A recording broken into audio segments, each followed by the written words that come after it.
જ્યારે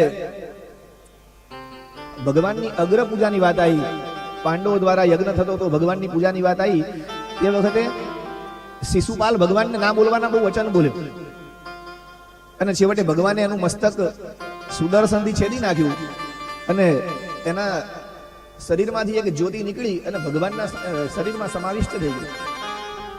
યુધિષ્ઠિરે આવું દેખ્યું એટલે એના મનમાં શંકા ગઈ કે આ તો ભગવાનને હમણાં ના બોલવાના વચન બોલતો હતો, ભગવાને જેને માર્યો અને એના શરીરમાંથી નીકળેલી જ્યોતિ ભગવાનમાં કેમ સમાવિષ્ટ થઈ ગઈ. બાજુમાં નારદજી હતા. નારદજીએ પછી એનો ઉત્તર આપ્યો છે કે યુધિષ્ઠિરજી, ભગવાને આપણાને એવું લાગે કે શિશુપાલને માર્યો છે, પણ ભગવાને તો એનો ઉદ્ધાર કર્યો છે. અને ભગવાન પણ કહે છે યથા વૈરાનુભાવેન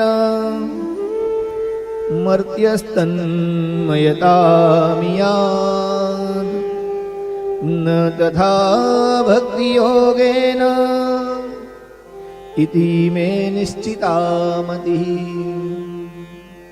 ભગવાન પણ કહે છે કે મારા જોડે શત્રુતા રાખી, યથાનું વૈરાયનું ભાવે ન યથા વૈરાનું, મારી જોડે વેરભાવ રાખીને મારું જેટલું નામ લેવાય છે એટલું નામ મારા જોડે મિત્રતા રાખીને ના લઈ શકાય.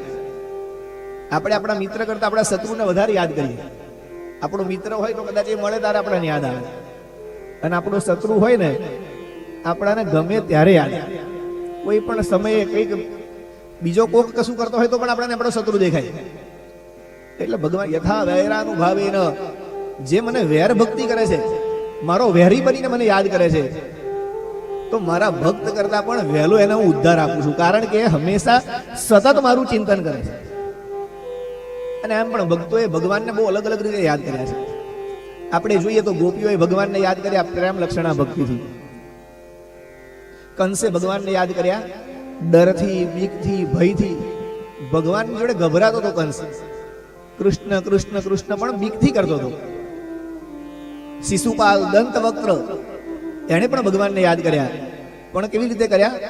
દ્વેષથી કર્યા, ગાળો બોલીને કર્યા, બરાબર ના બોલવાના વચન બોલ્યા.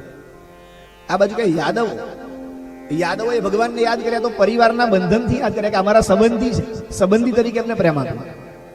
પાંડવોએ કેવી રીતે યાદ કર્યા? તો પાંડવોએ ભગવાનને સ્નેહથી, પ્રેમથી યાદ કર્યા કે અમારા શ્રી કૃષ્ણ છે. વૃત્રાસુરે પણ ભગવાનને યાદ કર્યા હતા, એક વજ્ર દેખીને યાદ કર્યા ભગવાનને.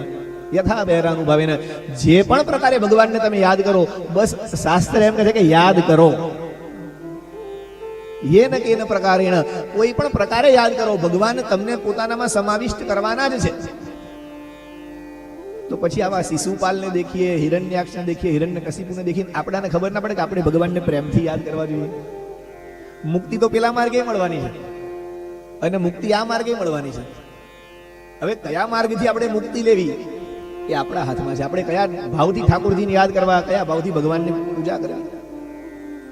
અને એટલે જ ભગવાને પોતાના પાર્ષદોને ઉત્તમ સ્થાન આપવા માટે આ બધી ક્રિયાઓ કરી છે. પોતાના પાર્ષદોનો જ ઉદ્ધાર કરે છે ભગવાને, બીજા કોઈનો નહીં.